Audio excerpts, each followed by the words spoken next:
नमस्कार। आज हम लोग फिर अपने वादे के अनुसार इकाना स्पोर्ट्स स्टेडियम से आपके सामने मुखातिब हुए हैं और हमारे साथ युवा खेल पत्रकार अब्बास जी मौजूद हैं और हम लोग कल होने वाले गुजरात टाइटंस और लखनऊ सुपर जायंट्स के बीच के मैच के बारे में आपसे चर्चा करने आए हैं कि कल की क्या संभावनाएं हैं, प्लेयर्स कौन से फॉर्म में हैं, वो क्या कर सकते हैं और यहाँ के पिच के बारे में कुछ जानने की कोशिश करेंगे अब्बास जी से। तो अब्बास जी, पहले तो वही क्वेश्चन कि कल के मैच को किस तरीके से देखा जाए। देखिए, कल का जो मुकाबला होगा वो लखनऊ सुपर जायंट्स के लिए काफ़ी अहम होने जा रहा है कि हालांकि वो दो मुकाबले अभी लगातार वो जीते हैं। क्लोज फाइट थी। यहाँ जो घरेलू मैदान पर इनका जो मुकाबला मुंबई इंडियंस से हुआ था वो भी काफ़ी क्लोज था। और अब जो रिसेंटली अभी मैच जीते हैं केकेआर के खिलाफ, अब वो भी काफ़ी क्लोज फाइट थी। अगर वहाँ भी अगर थोड़ी सी भी 19-20 होता तो मैच हाथ से निकल सकता था। क्योंकि गुजरात टाइटंस अभी तक टॉप पे है, वो एक मैच हारी है तो उसके ऊपर ज़्यादा दबाव नहीं है, वो लगातार अच्छा खेल रहे हैं। तो कल जो अग्नि परीक्षा होनी है वो निश्चित तौर पे एक बार फिर सारी आंखें जो होंगी वो लखनऊ सुपर जायंट्स पर होंगी। लखनऊ सुपर जायंट्स कल क्या जीत की हैट्रिक लगाती है या फिर होम ग्राउंड में वही रोना की पिच काम सही नहीं थी, या जो भी तमाम तरह की अटकलें लगाई जा रही है पिच को लेकर। हालांकि वो जीते जरूर है लेकिन पिच को लेकर अभी भी एक जिसको बोलते हैं ना कि हैरानी जी जी, करने वाली पिच बिल्कुल हो बिल्कुल। सकती है। अच्छा, सबसे बड़ी बात है कि पहले नंबर और पांचवें नंबर का है। गुजरात टाइटंस अपने में टॉप पर है जी और अभी ये पांचवें नंबर पर है। ये चौथे पांचवें पे ऊपर नीचे हो रहे हैं। इन्होंने सिर्फ 5 मैच में 3 मैच जीते हैं और वो 5 मैच में 4 मैच जीत चुके हैं और नंबर 1 पे हैं। उनका औसत भी काफी अच्छा है। तो उस लिहाज से अगर देखा जाए तो इस मैच में जो कल चेंज होने हो सकता है या कल कुछ अलग हो सकता है, वो क्या हो सकता है। देखिए, गुजरात की जो टीम है उनकी टीम को अगर आप देखेंगे तो उनमें भी एक साई सुदर्शन नाम का एकदम युवा बल्लेबाज है, लेफ्ट हैंडर बैट्समैन है जी जी, जो लगातार परफॉर्म कर रहा है। मेरे ख्याल से अभी वो नंबर 1 पे हैं जी हाँ, बैटिंग में। वो सिंगल हैंडेड मैच को जिता रहे हैं। दूसरी खास बात अगर आप देखेंगे लखनऊ सुपर जायंट्स और गुजरात टाइटंस की बल्लेबाजी को अगर देखेंगे तो बल्लेबाजी लगभग दोनों की ही सेम है। उधर से अगर आपके साथ पूरन है तो उधर से आपके पास साई सुदर्शन है, बिल्कुल लेफ्ट हैंडेड बिल्कुल बैट्समैन है। बिल्कुल। हालांकि इस मैच में देखिए कप्तान आपके एलएसजी के भी नहीं चल रहे हैं अभी हाँ तक। शुभमन गिल भी अपने नाम के अनुरूप बल्लेबाजी उन्होंने अभी तक नहीं की है और कल बिल्कुल हो सकता है कि वो फॉर्म में आए। और मुझे लग रहा है कि कल के मैच में शुभम गिल पर भी एक बहुत बड़ी नजरें होंगी सबकी, बिल्कुल निश्चित बिल्कुल। तौर पे। और साथ में उनके बटलर भी हैं जो मिडिल ऑर्डर में काफी अच्छा संभाल रहे हैं। हालांकि बटलर को ओपनिंग करनी चाहिए लेकिन चूंकि साई सुदर्शन लगातार अच्छा खेल रहे हैं और साथ में शुभम गिल भी 40-50-30 के आसपास रन बना रहे हैं तो एक अच्छा सपोर्ट है। तो जो बैकअप होता है मध्य क्रम को लेकर चल रहा है वो बटलर बाकी काम कर रहे हैं। साई सुदर्शन अपने आप में एक बहुत अद्भुत प्लेयर हैं जो इस बार काफी बिल्कुल अच्छे से उभर के आए हैं। बिल्कुल बिल्कुल। तो साई सुदर्शन का कैसा मैच रहना चाहिए कल पिच के हिसाब से। पिच जैसा बता रहे हैं कि आप, पिच लगभग पहले ही वाली है। देखिए, कल जो मुझे अभी पता लगा है कि ब्लैक सॉइल पर ही ये मुकाबला कल का भी एलएसजी खेलेगी। एलएसजी चाहती है अगर कल ब्लैक सॉइल पर वो हारती है मान लीजिए तो फिर वो चेन्नई के खिलाफ पिच में बदलाव हो सकता है। आप देख सकते हैं कि रेड पिच को भी, रेड सॉइल वाली मिट्टी को भी तैयार कर रखा गया है। जो 3 पिचें आपको दिख रही हैं सामने, हाँ हाँ एक बीच की पिच जो है ब्लैक पिच पर ही मुकाबला खेला जाएगा कल। हाँ हाँ। और अगर कल एलएसजी हारती है या तो निश्चित तौर पर बदलाव आपको देखने को अगले मैच में मिलेगा। सीएसके के बाद आपके पास 24 घंटे का वक्त रहेगा क्योंकि 14 ही तारीख को जो है शायद मेरे ख्याल से धोनी की टीम यहाँ आ जाएगी तो 14 को मुकाबला खेलना है। तो अच्छा, एक चीज और है, बड़ा इम्पोर्टेंट रोल पिच होगा। की इम्पोर्टेंस इसलिए भी हो सकती है कल लखनऊ में बहुत जबरदस्त बारिश हुई है। बारिश हुई है और कल रात में मैंने देखा कि काफी ओस का काफी फैक्टर था। हालांकि ये मैच दिन में होना है दिन में लेकिन होना है। दूसरी इनिंग पहुंचते पहुंचते शाम हो जाएगी और गर्मियों का समय है। तो क्या उसकी वजह से पिच में कुछ बदलाव आ सकते हैं या कुछ ऐसा है। देखिए, जो दिन के मुकाबले होते हैं तो उसमें ज्यादा ह्यूमिडिटी होती है और हवा भी रहेगी, थोड़ी सी नमी, आपकी मौसम थोड़ा सा चेंज हुआ है तो बिल्कुल नमी बिल्कुल। जरूर है हवा में। हाँ हाँ उसका फायदा एडवांटेज आप ले सकते हैं। टॉस जीत कर जो भी टीम होती है तो वो पहले बल्लेबाजी करना ले सकती है क्योंकि शाम में फिर आपका ड्यू फैक्टर यहाँ पर रहेगा। हालांकि बारिश हुई इसके बावजूद रहेगा क्योंकि सेकेंड इनिंग में जो है बॉल मूव करेगा या नहीं करेगा ये, क्योंकि एक तरीके से पिच क्यूरेटर भी बता रहे हैं कि बैटिंग फ्रेंडली विकेट बनाया गया है। बॉलर्स के लिए ये पिच कैसे रहने वाली है। बॉलर्स के लिए देखिए T20 में अक्सर कुछ होता नहीं है। तो आप अगर आप बल्लेबाजी खराब राशिद खान। करेंगे, खराब करेंगे, लेकिन राशिद खान अभी तक इस टूर्नामेंट में अपने नाम के अनुरूप उन्होंने प्रदर्शन नहीं किया है, लेकिन ये जो इकाना का विकेट है वो राशिद खान को सूट करता है। मैं आपको बताना चाहूंगा कि राशिद खान जब अफगानिस्तान की टीम से यहाँ खेले थे और वो ये होम ग्राउंड था, तो वो अच्छी तरीके से वाकिफ है। और चूंकि इकाना का विकेट को जो कहा जाता है स्लो विकेट है, जो स्लो विकेट है वहाँ पे राशिद खान जैसे जो स्पिनर होते हैं निश्चित तौर पर घातक साबित हो सकते हैं। हो सकता है अभी तक नहीं चले हैं, लेकिन कल एक सरप्राइजिंग वेव की तरह वो चल जाए और लखनऊ सुपर जायंट की जो बल्लेबाजी है निकोलस पूरन और मकरम साथ में मार्श, ये जो तीन तिकड़ी है, इस तीन तिकड़ी के बदौलत आप मैच जीत रहे हैं।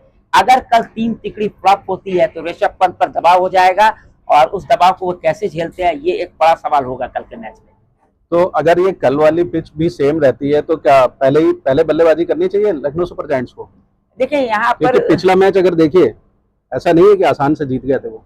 नहीं, लखनऊ देखिए पहले बल्लेबाजी ही करना पसंद करेगा, क्योंकि उसको पता है कि उसके पास बल्लेबाज ज्यादा अच्छे फॉर्म में है और ज्यादा स्कोर बोर्ड पर रन अगर 200 प्लस का लगाते हैं तो दबाव हो जाता है दूसरी वाली टीम पर, क्योंकि उनको ये भी पता है कि उनके पास गेंदबाजी उतनी अच्छी नहीं है।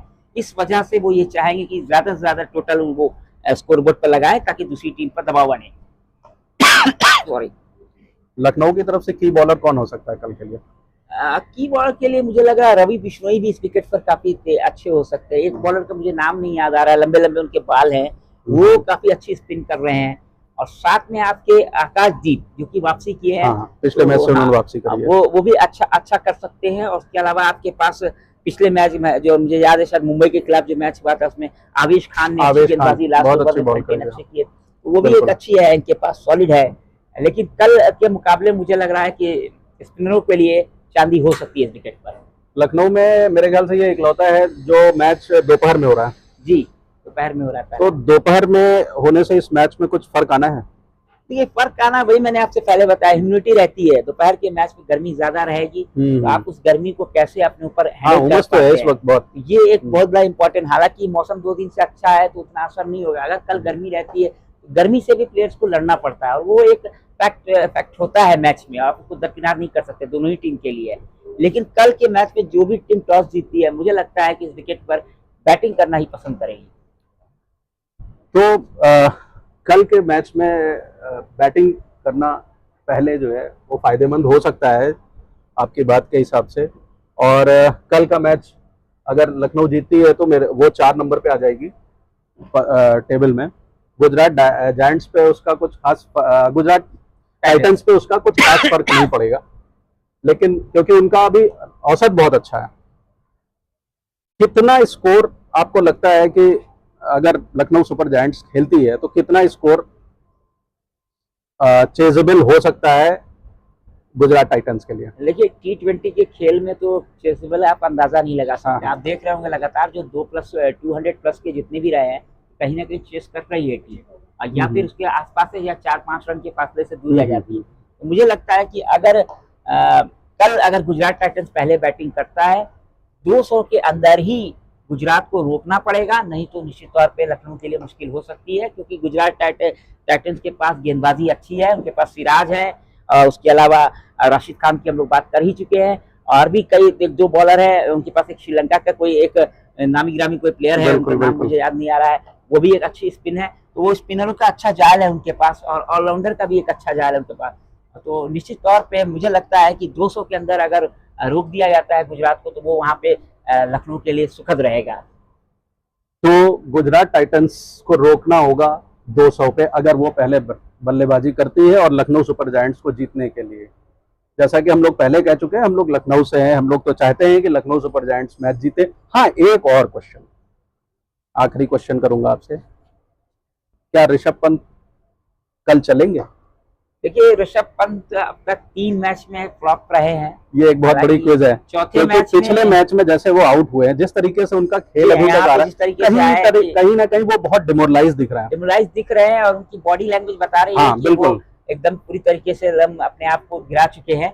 और आप देखिए जो अभी परसों जो मैच खेला गया माफ करिएगा, उसमें वो बल्लेबाजी पैड पहन कर रहे, लेकिन कहीं ना कहीं अपने आप को बचाते हुए नजर आए, बल्लेबाजी करने के लिए उतरे नहीं। तो मुझे लग रहा है कि अगर कल के मुकाबले में पूरन, मार्श और मकरम नहीं चलते हैं तो फिर निगाहें पंत पर होंगी और पंत को अपने बल्ले से रन बनाने होंगे, क्योंकि इसके बाद आपके सडनली 5 मैच हो जाएंगे और आपके बल्ले से रन नहीं निकल रहे हैं। 27 करोड़ का खिलाड़ी वो नाकाम हो, 27 करोड़ का दबाव है बहुत बड़ा उनके ऊपर, जो है वो उसका दबाव भी है, मालिक का भी, उससे आप इनकार नहीं कर सकते। वो जो संजीव गोयनका वो हर मुकाबले में मौजूद रहते हैं, उनका भी एक प्रेशर होता है कि 27 करोड़ का प्लेयर हूँ और वो रन नहीं बना रहा हो, तो उस पर तो एक दबाव प्रेशर है ही है ऋषभ पंत पर। अब पंत लगातार फ्लॉप होना लखनऊ के लिए भी चिंता की बात है। अगर पंत नहीं चलेंगे तो मुश्किल हो सकती है आने वाले मैचेस में। बिल्कुल, पंत के लिए इंटरनेशनल मैचेस में भी ये दिक्कत है। अगर वो यहाँ से अपना कॉन्फिडेंस खोते हैं तो उनके लिए इंटरनेशनल मैचेस में भी उनको दिक्कत हो सकती है इस चीजों की। खैर, अभी तक यही निकल के आ रहा है कि हम लोग जितने कम रनों पे रोक सके गुजरात टाइटंस को, क्योंकि वो बॉलिंग के साथ साथ फील्डिंग और बैटिंग में बहुत अच्छे हैं, तो उनको रन पे रोकना होगा 200 के अंदर ही अगर हमें जीतना है। तो लखनऊ सुपर जायंट्स को कोशिश करनी है कि 200 पर रोके, और अगर पहले बल्लेबाजी ये करते हैं तो 200 के ऊपर जितने भी ज्यादा रन वो दे सकते हैं, 220 बना सकते हैं, बना देंगे तो वो भी अच्छा, तो वो जो है उनके लिए अच्छा रहेगा। और दोनों ही टीमें इस समय प्रैक्टिस कर रही है। दोनों ही टीमों के प्रेस कॉन्फ्रेंस हुई थी, दोनों ही टीमों के खिलाड़ियों ने प्रेस को संबोधित करते हुए बोला भी, और अपने अपने टीम को लेकर सभी आश्वस्त रहते हैं। तो वो अच्छी बात भी है कि सबको अपना कॉन्फिडेंस बना के रखना चाहिए। इसी के साथ आज के डेट के लिए हम लोग इकाना स्टेडियम से विदा लेंगे। कल मैच में क्या होता है उसकी चर्चा कल मैच के दौरान या मैच के बाद करने के लिए फिर उपस्थित होंगे। तब तक के लिए नमस्कार। हाँ, एक और चीज, हमारे चैनल को, दिव्य न्यूज नेटवर्क के चैनल को आप सब्सक्राइब करिए, लाइक करिए। हम बड़ी मेहनत से कंटेंट तैयार कर रहे हैं। अगर आपको उसमें कहीं भी कोई कमी नजर आती है, कोई आपत्तिजनक चीज लगती है, तो उसके लिए आप हमें कमेंट बॉक्स पे उसके बारे में लिख सकते हैं। हमें बिल्कुल भी बुरा नहीं लगेगा अगर आप नेगेटिव कमेंट भी करते हैं, क्योंकि हर नकारात्मक चीज से ही सकारात्मक चीजें निकलती हैं। तो आप हमको लाइक करिए, सब्सक्राइब करिए, और अगर कहीं कोई गुंजाइश हो तो उसके लिए हमें कमेंट करिए। धन्यवाद। आज के लिए नमस्कार।